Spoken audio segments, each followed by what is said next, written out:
And for the next while, Matthew had the time of his life, diving, swirling, and racing past the other fish in the fish tank.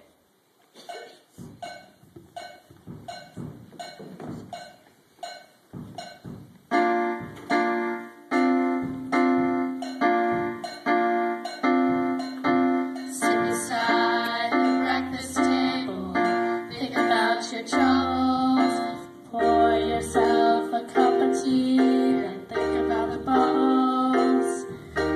You can take your teardrops and drop them in a teacup, take them down to the riverside, throw them over the side, it's left on my hands, and drink it to the ocean, as ambitious, working as ambitious, and swallowed by a whale who grew so old, he decomposed. Doo-doo, doo-doo,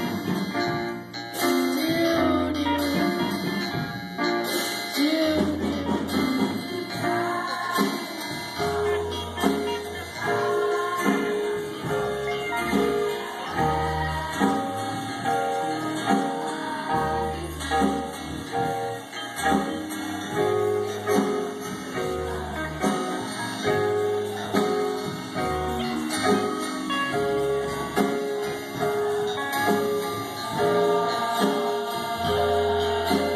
Not too good for drinking.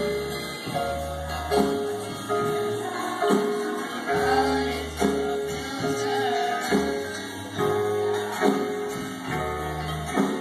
Holds into a teapot.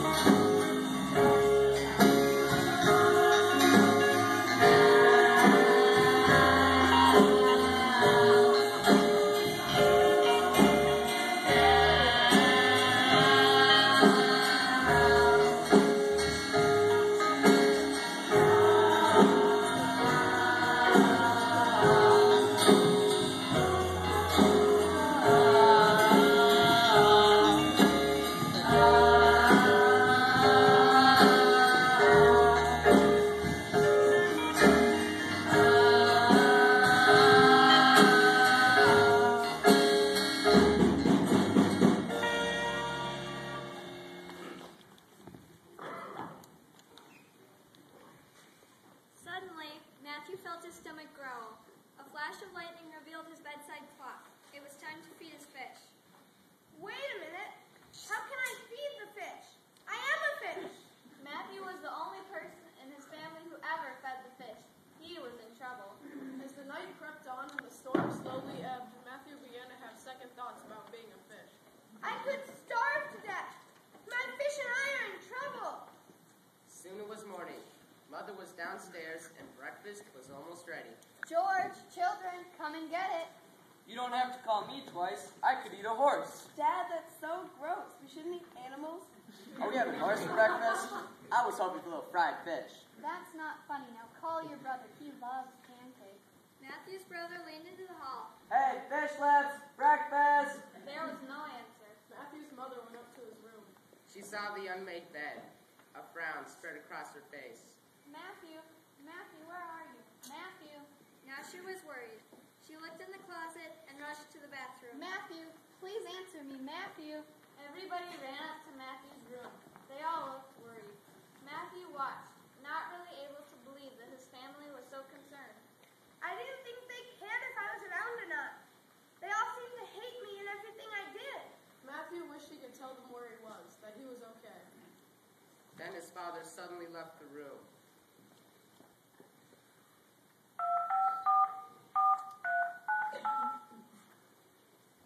He was back in a few minutes, his head hanging.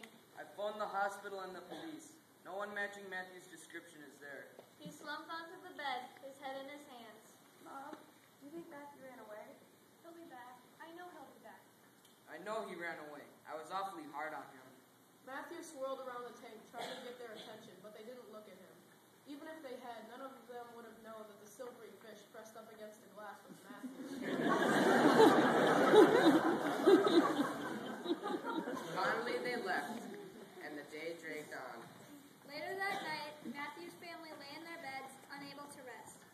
one thought about Matthew.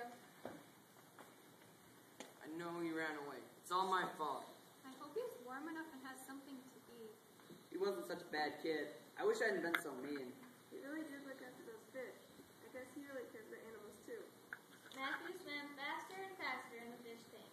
He tried to think. How did I get into this mess? How do I get out of it? I don't want to be a fish anymore. At that moment, the sky was again shattered by a fierce electric storm.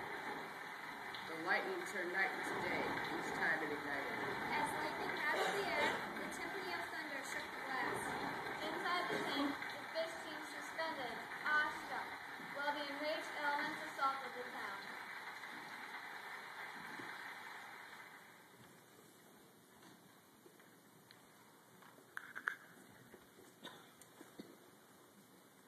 Matthew blinked, feeling the coolness of the glass against his cheek. He stretched and yawned, then stared at the tank. His hands ran to his face, stomach, and legs. He ran to the window, yanked it open, and filled his lungs with the rain-sweetened air. He yelled, I'm back! I'm Matthew! I'm really Matthew! At that moment, his father burst in the door, followed almost immediately by everyone else. His father grabbed him and squeezed him so hard he nearly cried. His mother's arms were around him a moment later.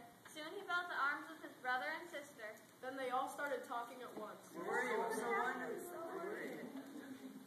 Matthew, why run away? Matthew knew he could never tell them the truth. They'd never believe it.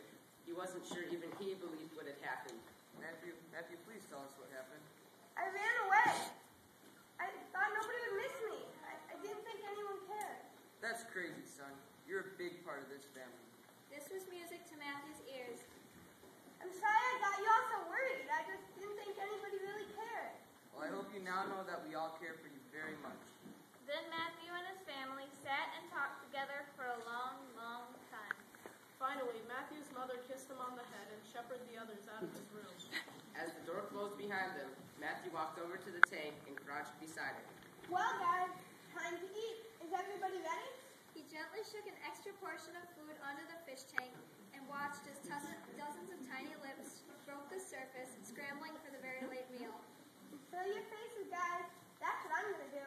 I hope Mom filled the fridge. I'm sure glad to be home, even though it is a noisy house.